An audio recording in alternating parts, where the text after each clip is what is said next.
ko janaba se kañ ko malikadi awo malikadi ko janaba kañ ko sewgate kañ janaba kañ siga kontal wallahi janaba kañ moro biduna janaba se tanu ni jemunga folo kana tanu do jurula fi nti tanu to jurula abanda moro janaba sek ni mamunu ya damne ɲɔgɔn fɛ kabina abi dongli dam abi sanga sɔrɔ kuma min a kɛra an bɛɛ ɲɛna kosɛbɛ depuis transition 91 92 a n'o tigilama kelenw bɛ ɲɔgɔn fɛ kosɛbɛ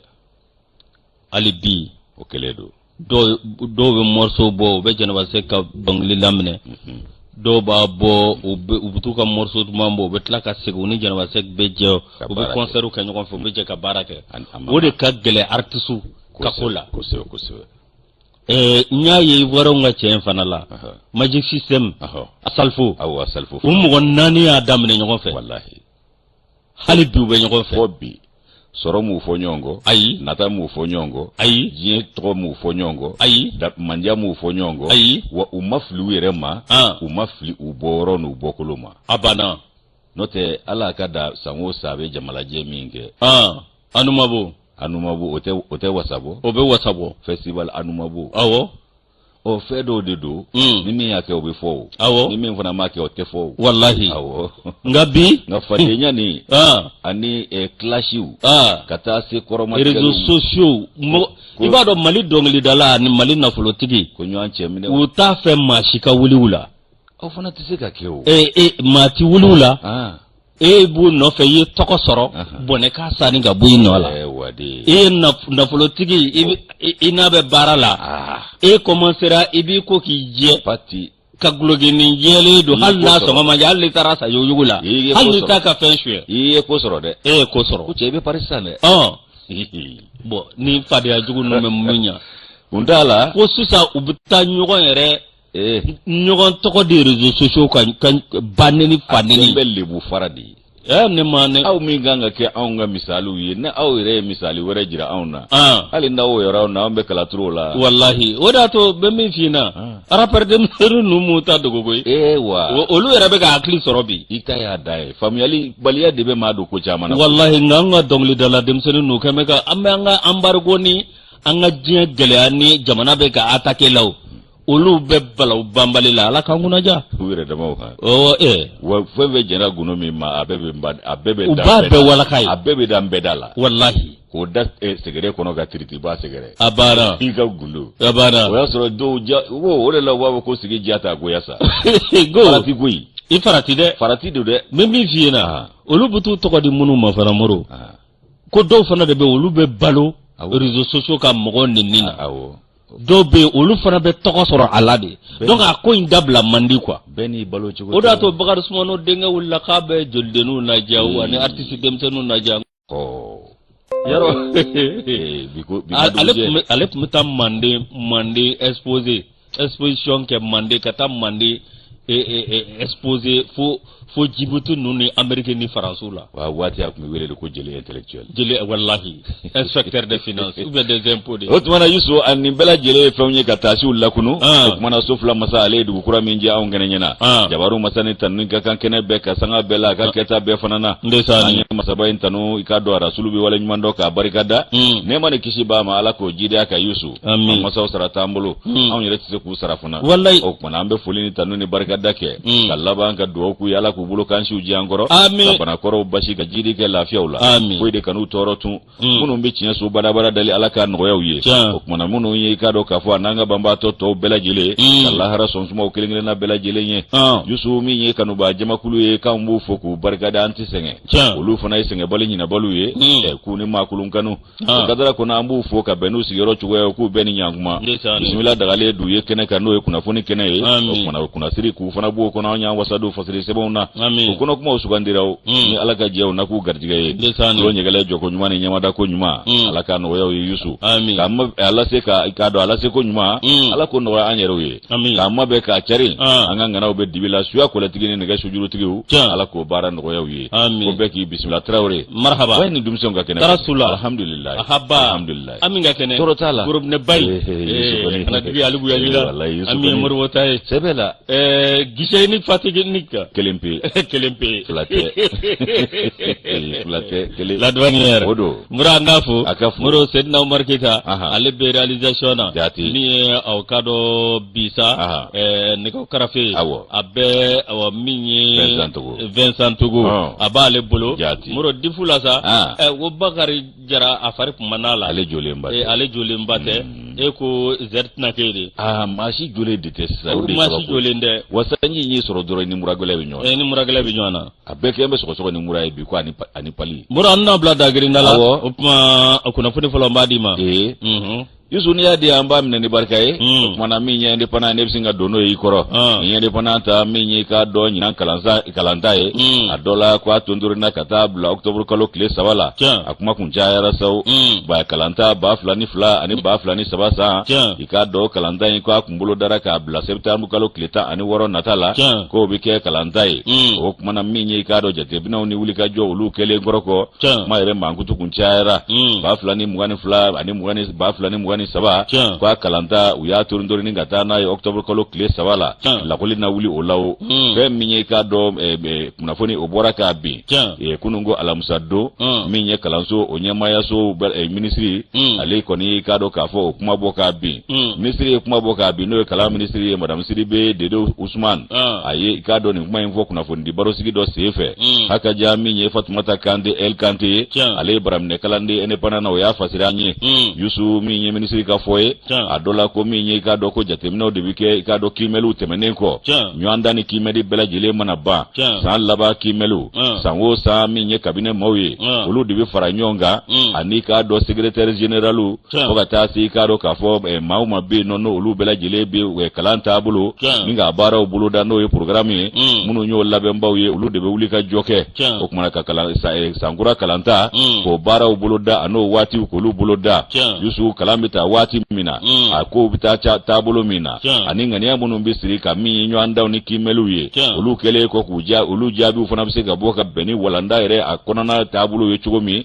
ani kalan kunda la tabolo yechugomi ko ulu bo bara udike o gani ya bisoro kasi o gani ya minsiri la kama famu maufe kusebe sabu be itafo mi mba afoka nyani mi mba afoka chen bela jele di itafo ni kalanta ko ina o ministry ka fola akoko ni yaye ni ngo ingara ni jogola ko fulu ka ika do ko kuna makorota kusebedi anga kalango ika do ka fo fiye munu mbala ubsika noya o kuma ko ode bekeni jumenye kolosili munu mitaka ika do kalanta bulu segere ko obekeno barawi haka ja ko minye ika do ko kala ko nimbi kalanzo bi daile September kalo o kleta ani woro na nyema ya so dibi bara damine abana ani kalan ko nyana bolaw olu mana bara damine ka febe sigi senga o basoro ika do dumison labena o kuma dumison ga wala bisoro ka taka beni October kalo kile sabai note September kleta ani woro ko ni kalanso bi daile nyema ya so dibi bara damine ani ga ko sigi senga o kunye munye bai ka fo kalamana ta balanshi kana yi Allah mini laben yi no bela jile sawatira October kalo kile saba ko kalande unga wala bisoro kata o kuma ni uluka wala tara bai ka fo ko minyi ka do bara o basoro bela jile nyana bora balantina ye walanta ikado ko tabulula wure ka fola minyi ka do de ayi wulu minu be ikado wulu fana be nyefolu ke directeur de kapuye ani proviseuru directeur munu be ikado logol so to lava na anyona wuro be mi ikado walanda o ko ni damne ni ulu fesa ko debi keni ikado ka fo October kolo kile sabai o kalande unta donye na nyema munu madane fleni ulu bi bara damne September kileta ani woro wana yusu mi ikado ni ngonu hakli nawe ka bela jile kunye mi bisi basa kana do kalanta lila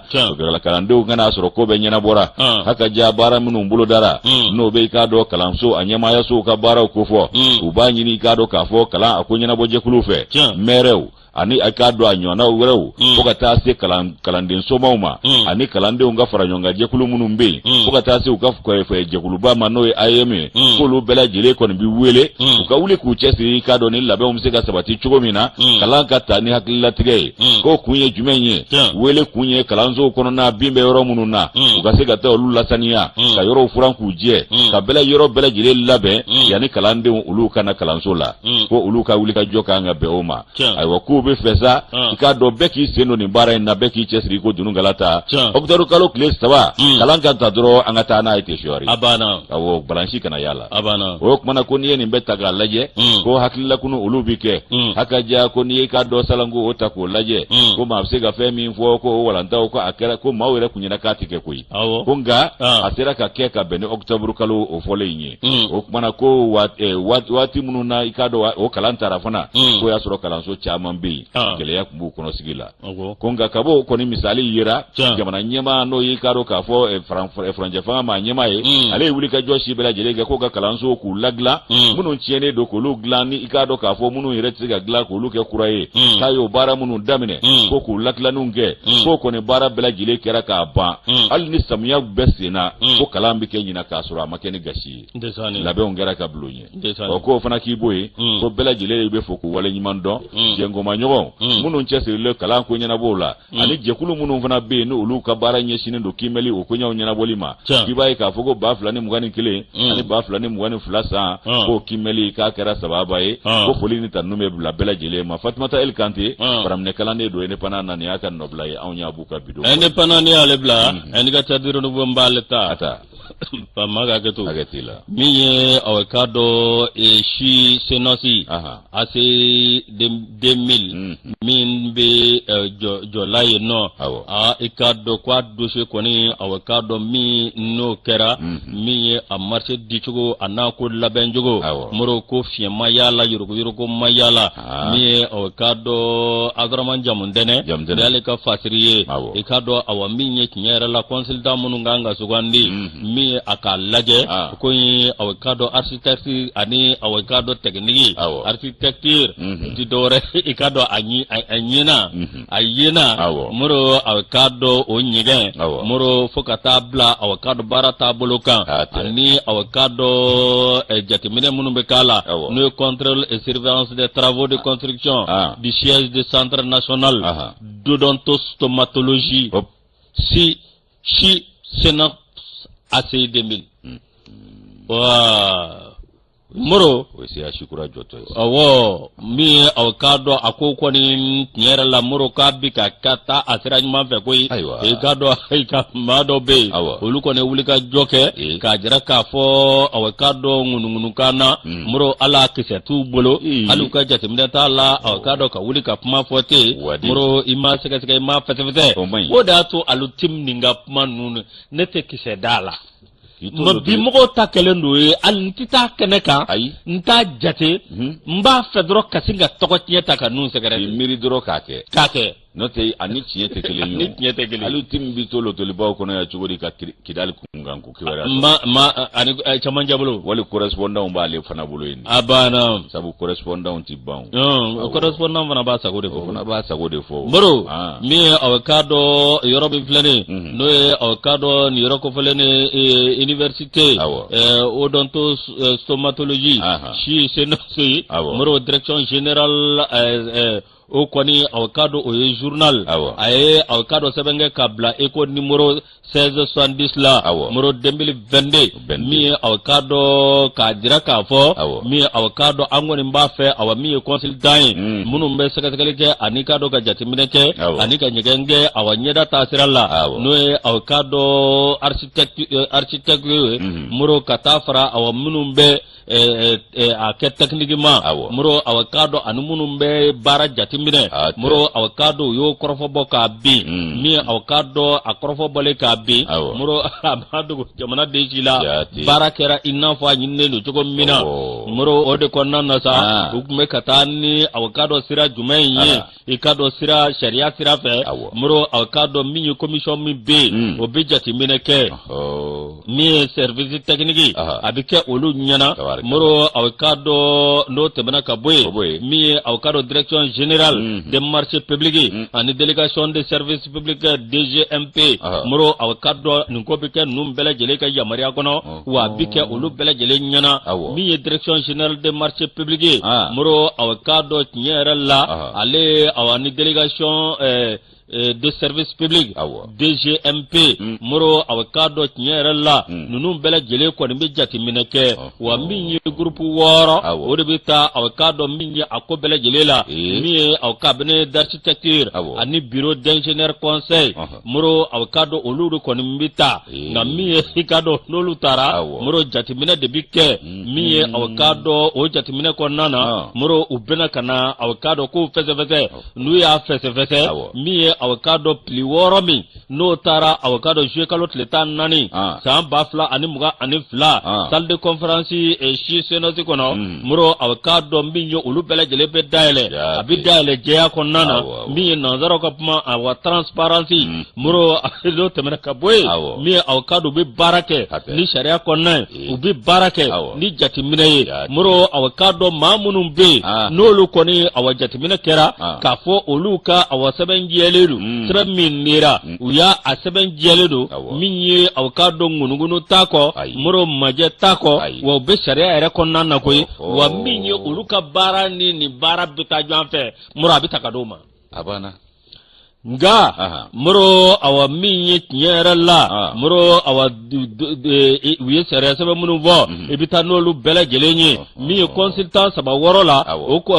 minye sababita muro awa to munu be ube awa kado ka jira olula ka fo awa minye ube awa sebenge ka duma ka jira ka fo ku mata muro ngore kondan nasa lef la bajango ore bi bolo e katla ka oni nyangini bi fe yelma ni ikeme ka mineke ibsoko ke no tebena amuro awakado e koni kinera la kora ke nyimora la fiu moro miye awkado ni bara akera jeya konana miye awkado construction di siège shistenos ase 2000 abara kera bara jera konana muro akera inafo anyinde do chugomina muro awkado miye ni ko bela jelenye ako bela jele na temena chugomi deuxième p de ko nimbe awa isoni sika bela jele ka miye awkado deuxième p awa no isoni sika ka muro ko bita o tabulo la nga miye ni ngoyesa minye awkado fasiri do no kuna fundila doye muro olu ko ni pumasuko bela jele fo ni ngoina kasro manyini nga nyedo kasro manyini awkado kaddu ka sebo naje umbanyini ngalike olu ko ni utafo o minye mamunu be no awkado munu ba ko nyema olu ko ngo ko nyerala olu tu yera ye nunu nga puma kono wa guye puma minfo ya fo tende umma sege like umalla nyininge ka fo ay papier ujanga ta sege yelma awa anyo kuna fundilawe annana awakado si yamare mbe anay bara minge ayuda manga sege like ngoluwa utake uyere sako folidi kuna foni tigintaw ala kanguna ja Abdurrahman Jamdere yale ka fatre anyabo indicateur kono indicateur ambo fo barakala be fo jamdene ayre ka fo ni fese ko nyumana yusu irebe fo la se ko nyumana be triomphe de malita ikoro ni triomphe de malita antu ye kule boya wati la ka fo ko minye fura ko e ka ndanya be gawo marabulo konnala ka sabuke bambanci u ka siratige ay wakiba e ka fo ka be kalo chama mbo fura kun desere ka do gawo marabulo konnala ko sizaza ku se ga fo ko tare ko se ga fo chugodi minye ka do ko abe kabi mekalo ba fulani mugani fula sana jadi mauni ka do jatike wale ke ba tigila mo ulude kunye balanda ni sirainga ka bela mauni nda digani dala duwanza ani ombori sira oninyo ombori ni nyonche okmana yusu kibai ka foko na wulo fena femi no kera fura ko geleyai sabu fura bitani sira numve wa yoro be no mama ko kumbigla ni sira fura ko la ko bela jele geleya soro ni wati ko folo ko na la yusu a geleya famba abulla dugu deunde ka gawo sidal ani menaka kibai ka fo kulu bela jele ko geleya ku yusoro fura ko geleya ka sabu ke balam nu be sira lai okmana yusu kibai ko mali ana jengo manyoma munum be no lube keneya oko kunga ko nyenabo hakaja uri ikado mali keneya so ministry so ulu yetigadi nyoma ke ni kuma mele ka wulika joke hakaja ministry so mi sigile do ikado keneya ani maya tabulo ulu ko nyenabo lima ko fura ko geleya ko manga meklula hakaja mi yanga koro marabulu ni chamanje marabulu yi ni kuma mene ufe kuma na ko ni nin kɛra i k'a dɔn u ka wuli ka jɔ kun ye ko tɔ bɛna kɛ ɲɛnafin y'u bolo furantanya k'a bɛna kɛ ɲɛnafin ye ni sigida maaw bolo sabu fura donnen bɛ k'u sɛgɛrɛ a ka diya ko kunfɔlɔ ko o kɛra min ye k'a dɔn fura kilo 500 bɔɲɔngo a kilogaramu 500 ko bɛɛ lajɛlen cɛra ka taa Kidal ayiwa min ye k'a dɔn comité international de la croix rouge n'o ye CICR ye olu y'a jira k'a fɔ ko u to kalo tile 30 u ka kuma kɔnɔna la ko min ye k'a dɔn kilo 500 ye fura la ko bɛɛ lajɛlen sera Gawo ayiwa ko bi min ye jumadon ye a fɔ ko bɛna se bi jumadon in na Gawo sa kɛ septembre kalo tile 2 in na o b'a jira k'a fɔ ko Gawo ka olu ta bi sira la ko min ye k'a dɔn kɛnɛyasoba 3 ye ani k'a dɔn CSCOM 25 a n'a ɲɔgɔnna wɛrɛw ko sanga ni waati i b'a ye k'a fɔ ko min ye k'a dɔn wulikajɔ bɛ kɛ olu tɔgɔ la yaasa ka fura ka o lase u ma cogo min na a ka diya i b'a ye ko dɔgɔkun nataw la ko minisiriso k'a bɛna jɔ jɛmɛfɔla jɔyɔrɔ la nin ko la fura ninnu a ye cɛsiri min kɛ i k'a dɔn u ɲinini ko la ni k'u bilasira ko ani CICR u n'u tɛgɛ di ɲɔgɔn ma fura ninnu bɛɛ bɛ se ka se u seyɔrɔ la cogo min lafiya kɔnɔna la fɛn min ye u to kalo tile 30 tɛmɛnen i b'a ye k'a fɔ ko Consul Sahel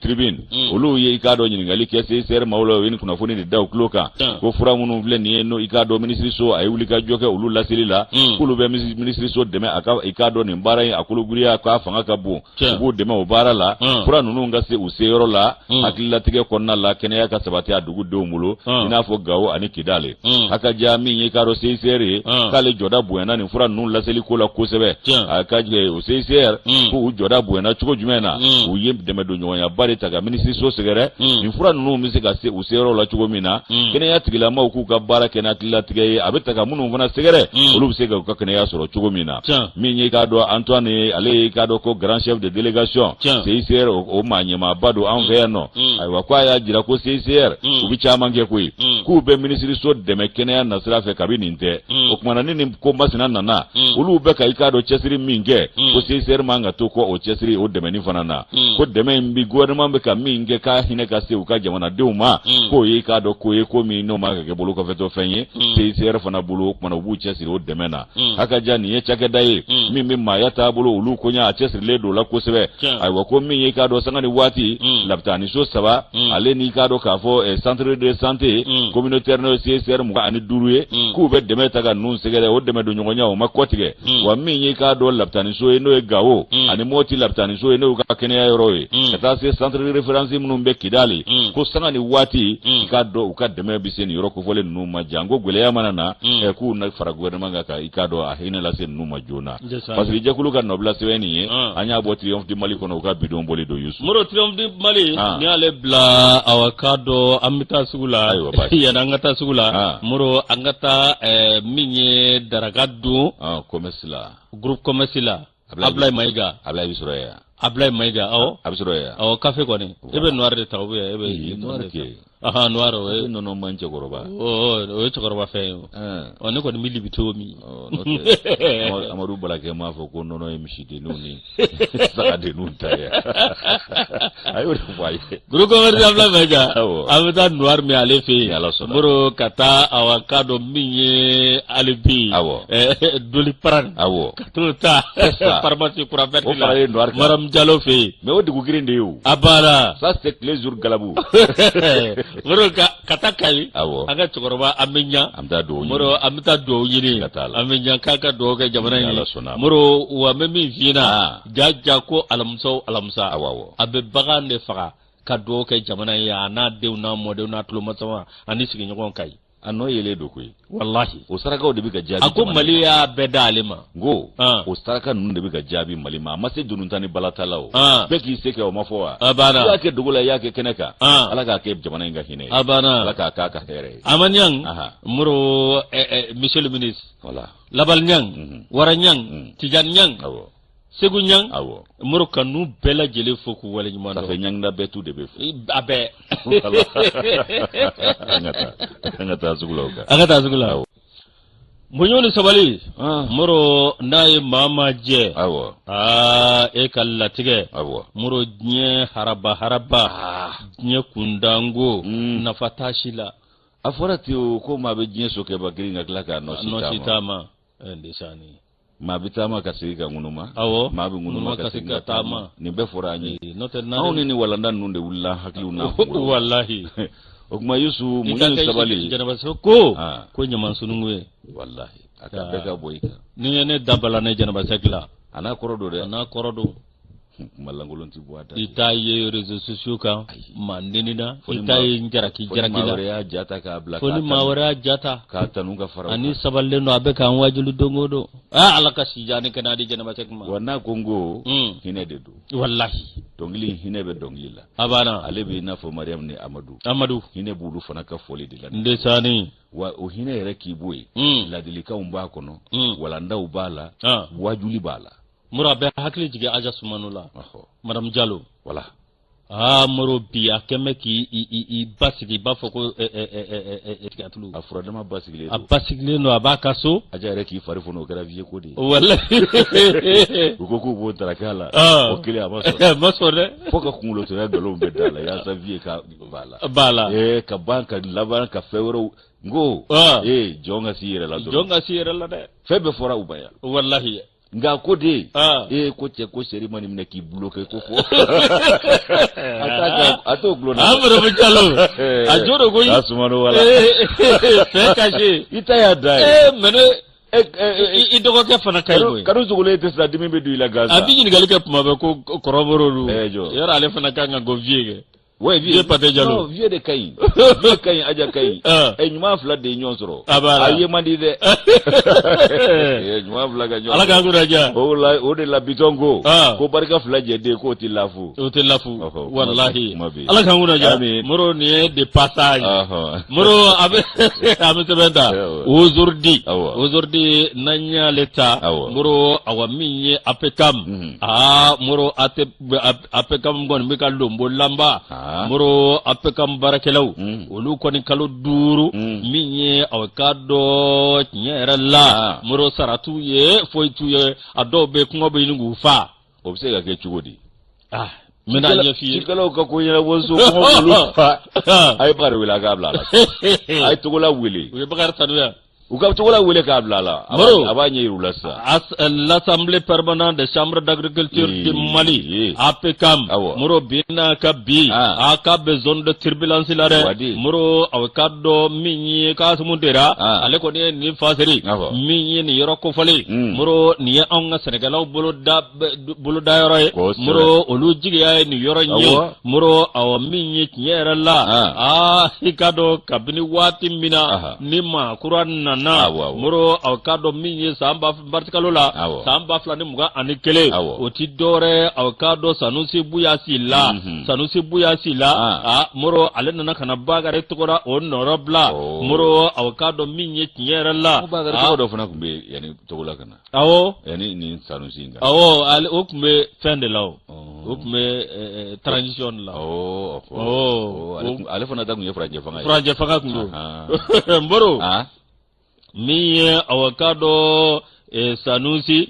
be minye sanusi buyasi la moro awa minye nyera la halibi awakado barakela koni minye contractuelo adi barakela bele jeli moro olu ko mbe kashila bi kaso ke munye moro i conjugue le verbe regretter à la première personne du singulier au temps présent et kado je regrette uka bagari togola etella uka boni silatie silalaga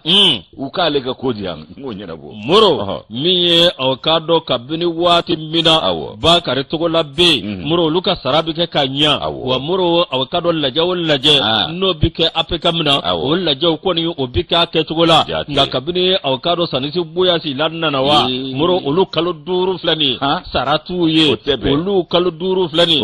utado ba ke togo mina muro utado uba muni munge muro nigele ate flae muro ko luka mado be bi muro kikado awagodoro ere chamanjela iba surubeka wulu wele uyala to abenala che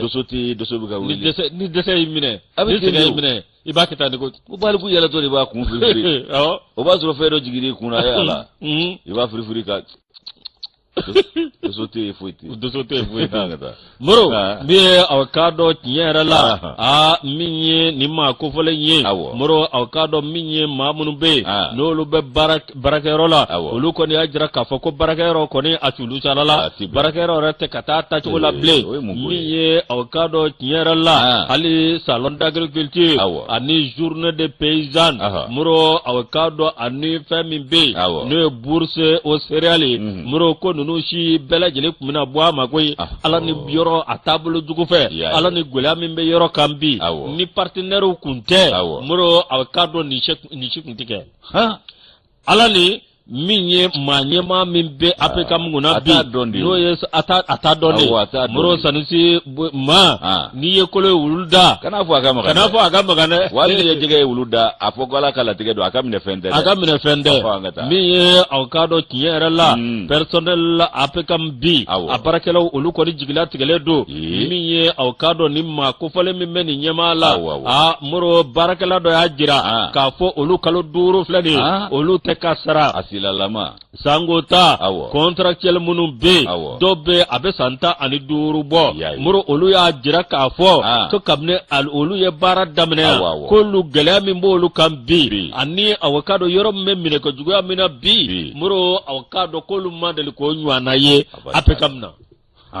ende sani sila ninde mangutu maide muro minye barakelaw ye mi awa mamunu be nolu yera fana bita olu ni apekam be barake nywanve muro olu bela jele ka war ko ni tasilembe ni yoro ko velena inna fo société de gardien naji ani muso munum be ani awa société munum be nolu be yoro joshi ni gatla ka yoro saria muro ko lu kan na folo tasimbe utado ubasoro chukomina wolu de taga jugali barakelaw reta wallahi hade min bola nu bo don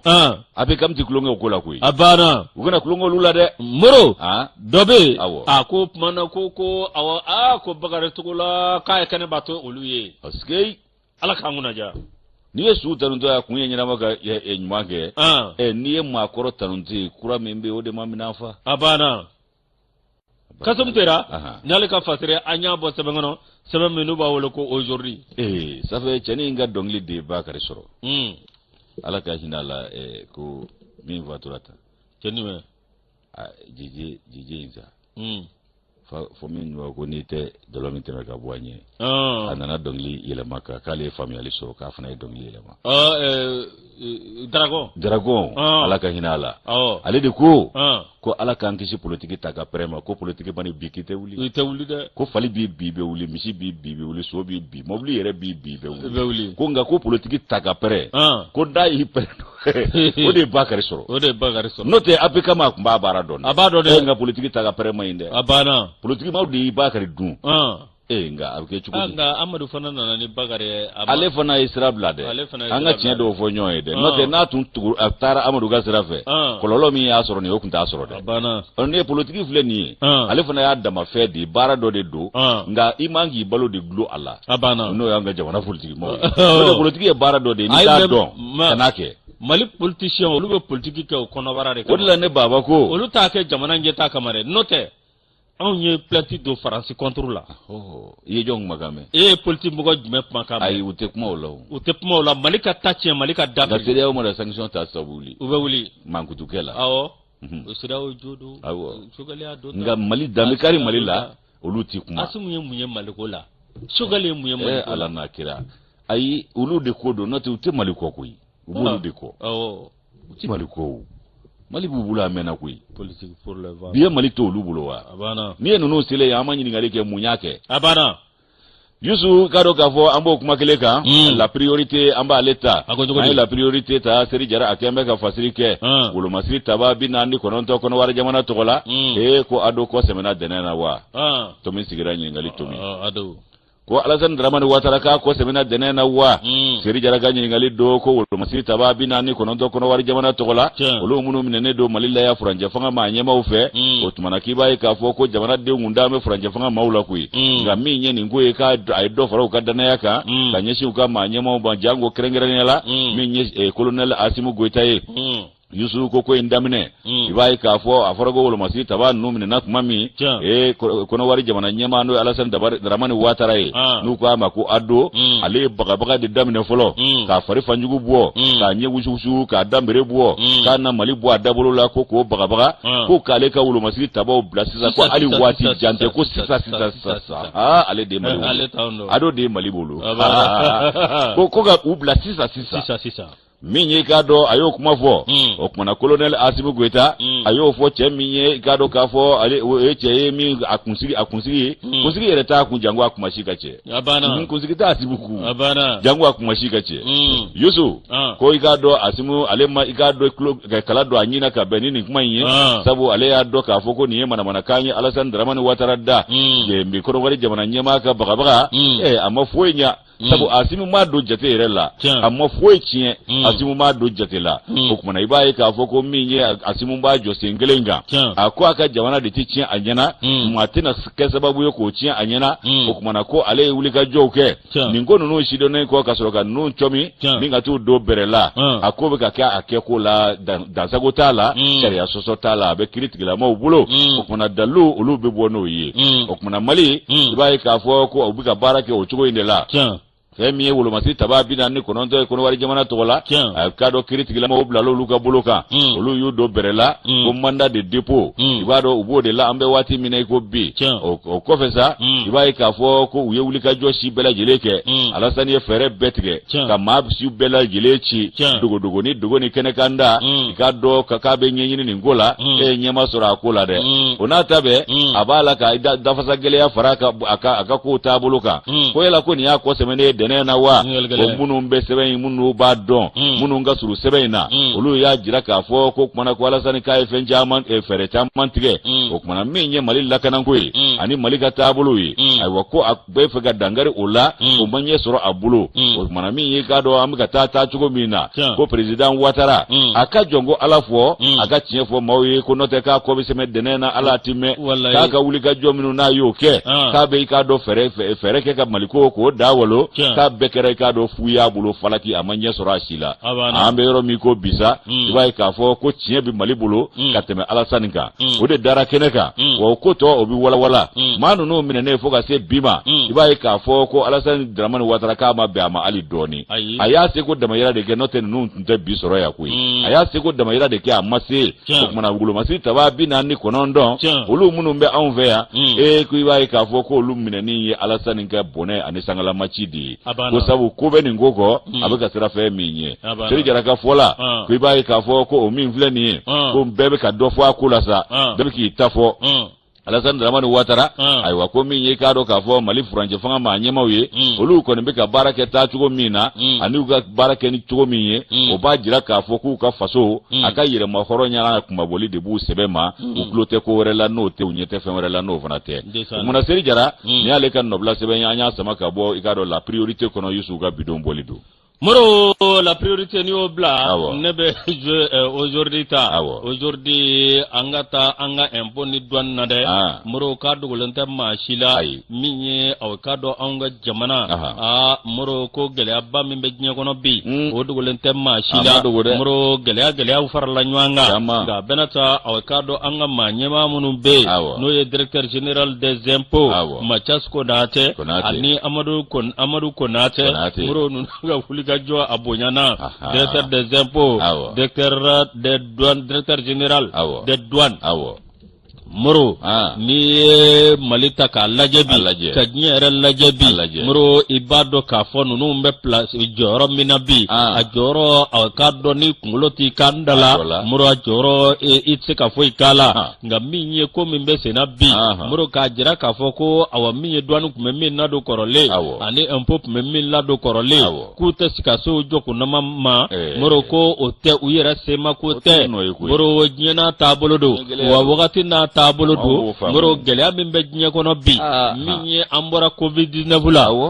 san fila kɛsɛ san fila kɛn bɛ ka fɛn bɛɛ sɛnɛ sumaya diɲɛ tigɛlen don ɲɔgɔn na moro nka bɛɛ n'a ta min ye impôt ni douane aw k'a dɔn hali bi u bɛ wuli ka jɔ la min ye aw k'a dɔn Ukraine o kɛlɛ kana don o la yadɔ cɛ aw k'a dɔn min ye CEDEAO ye olu ye aw ŋaniya juguya min ta ka anw sɛgɛrɛ min ye aw k'a dɔn ka embargo k'o cogo anw da la moro aw ka taa UEMOA la moro aw k'a dɔn o kɛra sababu ye min ye aw k'a dɔn gɛlɛya caman na don anw ka jamana kɔnɔ nka moro aw k'a dɔn hali bi douane maa ɲɛma ani impôt maa ɲɛma Amadu Konate ani Mathias Konate ninnu kɔni ye wuli ka jɔ kɛ k'a lajɛ aw k'a dɔn u ka dɔnni ani faso kanu moro ka baara kɛ min b'a to gɛlɛya kana juguya hali bi ka taa fɛ a barika Ala ye u y'u se kɛ u y'u se kɛ moro min ye aw k'a dɔn tiɲɛ yɛrɛ la a kɛra sababu ye Ukraine o kɛlɛ ani embargo min kɛra an kan min ye aw k'a dɔn transport n'o o ye conteneur ye moro ka taa se aw k'a dɔn ka minɛnw ta u ta yɔrɔ la fo ka na u ye jamana kɔnɔ min ye dɔ farala o bɛɛ lajɛlen kan dɔ wɛrɛ tɛ aw k'a dɔn diɲɛ gɛlɛya don min ye taji gɛlɛyara gazi gɛlɛyara fɛn caman gɛlɛyara moro aw k'a dɔn an ka douane ale awa min ye a ka sɔrɔ caman bɛ yen a y'o bila walasa jamanadenw bɛ se ka lafiya sanni feere la cogo min na. ka fiɲɛ bɔ da k'u ye sɔngɔ bɛ se ka ɲɔgiri ka bɛn jufa daw ma cogo min. a banna. n'o tɛ a ma nɔgɔ a kun ka gɛlɛ yɔrɔ dɔw la ka tɛmɛ anw kan. a banna. minnu yɛrɛ y'an embargo kɛ a y'u bolo fila de da u kun ka womangaladen fɔ. a banna. nka a bɛɛ n'a ta maliyɛn y'a ta kun. fo kalo 6 fo ka don 7 la. a banna. a fɔra an na. a banna. a fɔra an na. ka sɔrɔ dɔw kun b'a fɔ ko tile 15. ala olu tɛ ala ye u t'a kira ye. ala ma surunya maaw tɛ. walahi.